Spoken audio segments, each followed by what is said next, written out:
আমরা গভীরভাবে মর্মাহত। আমরা একটা গুরুত্বপূর্ণ মিটিংয়ে ছিলাম, কেন্দ্রীয় অফিসে মিটিংয়ে থাকা অবস্থায় খবরটা আমরা পেয়েছি। পাওয়ার পরে আমরা আমাদের মিটিং তৎক্ষণাৎ শেষ করে এখানে চলে এসেছি। এখানে এসে যেটা বুঝতে পারলাম যে পর্যন্ত এই আধুনিক মেডিকেল কলেজে কম বেশি 100-র মতো ছাত্রছাত্রী এবং শিক্ষক কর্মচারী আনা হয়েছে। এর মধ্যে অল্প কয়েকজন এখানে আছেন, বাকি সবাইকে বার্ন ইউনিটে পাঠিয়ে দেওয়া হয়েছে। উপস্থিত ডাক্তার যারা, তারা আমাদেরকে অবহিত করেছেন যে এর মধ্যে 30 জনের অধিক তাদের শরীরে 80 থেকে 100% বার্ন হয়ে গেছে। 80 থেকে 100% যারা বার্ন হয়ে যায়, আমাদের ক্ষুদ্র অ্যাসেসমেন্টে মেডিকেল সায়েন্সের তাদের সারভাইভ করার আশঙ্কা একেবারেই থাকে না। কিন্তু আল্লাহ চাইলে মৃতকেও জীবন দিতে পারেন, আবার সুস্থকে ধরে নিয়ে যেতে পারেন।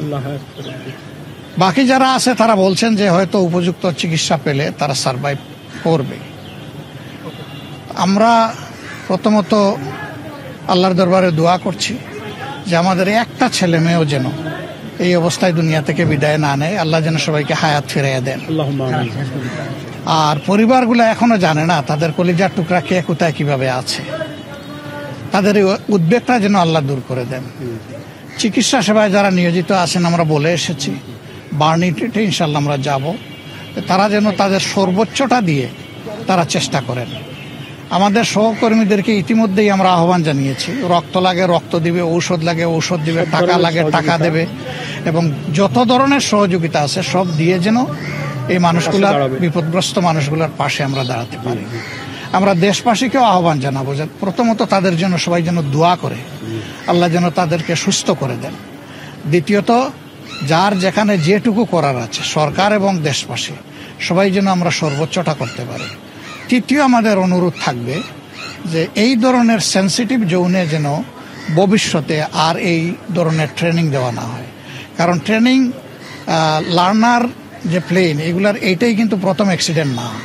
এর আগেও অনেকগুলা বিপজ্জনক অ্যাক্সিডেন্ট হয়েছে এবং জানমালের ক্ষয়ক্ষতি হয়েছে। আমরা যতটুকু জানতে পেরেছি, পাইলট যিনি, তিনিও নিহত হয়েছেন। তিনিও আমাদের সন্তান। তার জন্য আমরা দোয়া করি আল্লাহ যেন তাকে ক্ষমা করেন এবং জান্নাত দান করেন। এখানে এই প্লেন ক্রাশে ইতিমধ্যে যদি আর কেউ এইরকম নিহত হয়ে থাকেন, তাদের জন্য আমাদের একই দোয়া থাকলো, এবং আমরা সবাই মিলে ইনশাল্লাহ এই বিপদ যাতে কাটিয়ে উঠতে পারি, আল্লাহ যেন আমাদেরকে এই তৌফিক দান করেন। আমরা অলরেডি সিদ্ধান্ত দিয়ে দিয়েছি এবং আমাদের লোকরা পাশে আছেন, এখানেও আছেন। আমি এসে এখানেও পেলাম লোকদেরকে,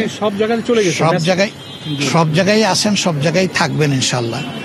এরপরে একটু যখন সেটেল হবে ঘটনা, তখন আমরা প্রত্যেকটি পরিবারে যাব ইনশাল্লাহ। যেখানে যাকে যেটুকু করার দরকার, আল্লাহ যেন আমাদেরকে সেটা করার তৌফিক দেন। আপনারা দোয়া করেন।